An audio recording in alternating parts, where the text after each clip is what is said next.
One of the coolest things we learn in Susan Collins' prequel book, The Ballad of Songbirds and Snakes, is the history behind the songs we hear Katniss sing in the Hunger Games trilogy. When you add up certain bits of information, however, the connection between Katniss Everdeen and Lucy Gray Baird seems to go beyond just the songs. Perhaps this prequel book has given us an ancestor to our beloved Mockingjay protagonist.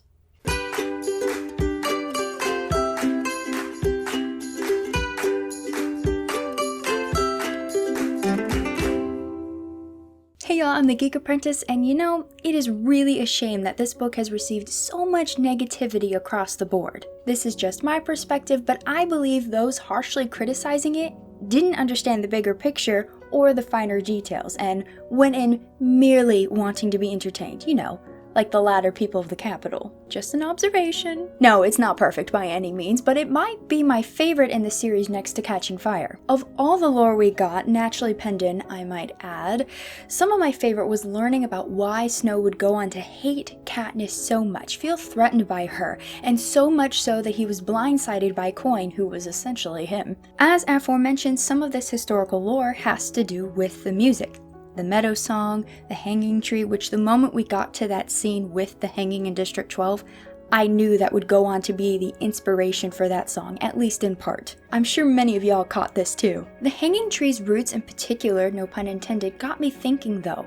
How did Katniss's dad know the song? It's made clear in this book that the song would become censored just after its debut, so the only way it could be passed down is secretly. Thus, I began to wonder if Lucy Gray might be an ancestor to Katniss. So, let's look into that. So, the first connection suggesting these two are of the same bloodline is the song, right? I mean, it had to get passed down. One might try to include the Meadow Song in this, but in the first book of the trilogy, when Pete is reflecting on when he first noticed Katniss, he mentions that the teacher asked, "Who knows the Meadow Song?" And Katniss was the one who shot her hand straight up, and this suggests that the song had gotten around District 12, all areas, because it wasn't censored. Physically speaking, both are described as having dark hair, although Lucy Gray specifically is described as having dark curly hair. She's also being described as not that large, kind of like Katniss, and don't let the movies fool you, Katniss was not that tall or that healthily fed. However, most in the seam share these physical traits, so it's more of a speculation than it is concrete evidence, and kind of rules out the speculation that, well, Katniss's dad is from the seam, so is Lucy Gray, even though she's not technically since, so you get what I'm saying. I had also considered symbolic evidence of them being similar to the Mockingjay. Lucy Gray is similar in that she loves her freedom, and Katniss is similar in that she was the creation the Capitol never meant to make, created from extreme suppression and needing her freedom. But that's all merely symbolic. Cool though it may be, it's not really concrete. In fact, there's one big piece of evidence against this theory: Lucy Gray's ending and how it mirrors her namesake song. In the poem, the little girl named Lucy Gray disappears without a trace or anyone being assured that she's either alive or dead. This is exactly what happens to our beloved character of Lucy Gray. Upon her figuring out who Coriolanus truly is,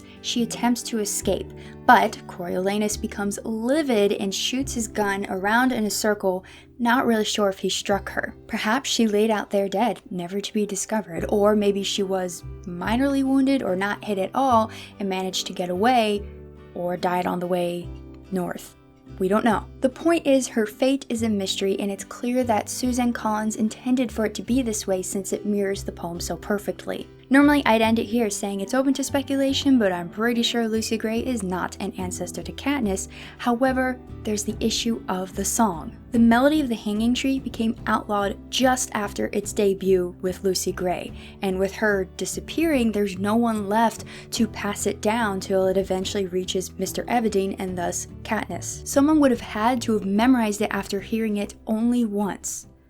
Someone like Maude Ivory. Yes, sweet little Maude Ivory. The amount of comments I got on my quote review video of this book saying that y'all believe that she was the ancestor to Katniss was staggering, and I couldn't agree more. Even before I published that video and I was editing it, I had wondered this and thought, dang, I should have said that in the video, that makes so much more sense. Earlier in the book, Lucy Gray remarks how Maude Ivory can memorize anything that's got a melody to it. She needs to only hear it once and boom, she's got it. Everything falls in line with her.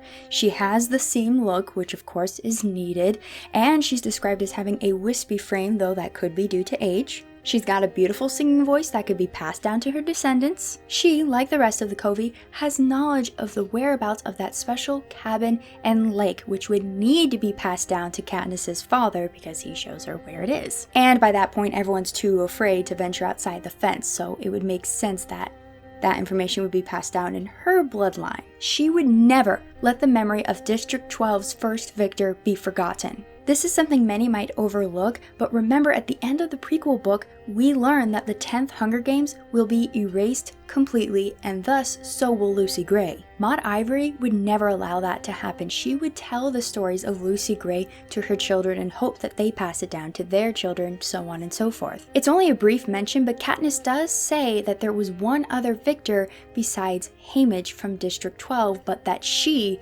was dead. Okay, so maybe the whole story didn't get passed down, but in a sense, Lucy Gray lives on. And if recollection serves me well from way back in November, no one else brings up this other victor. It's likely that of the rest of the Covey, Maude Ivory is the only one with the spunk and tenacity to continue doing things that might get her in trouble. Venturing outside the fence to the lake and singing certain censored songs. Yes, Katniss's mother did get mad when she heard her singing it, but that doesn't mean she necessarily knew the song. She may have only known it from hearing her husband singing it, and it doesn't take a lot of brains to know that those words are kind of controversial, and so of course she would have gotten mad and asked her husband to stop and asked Katniss to stop.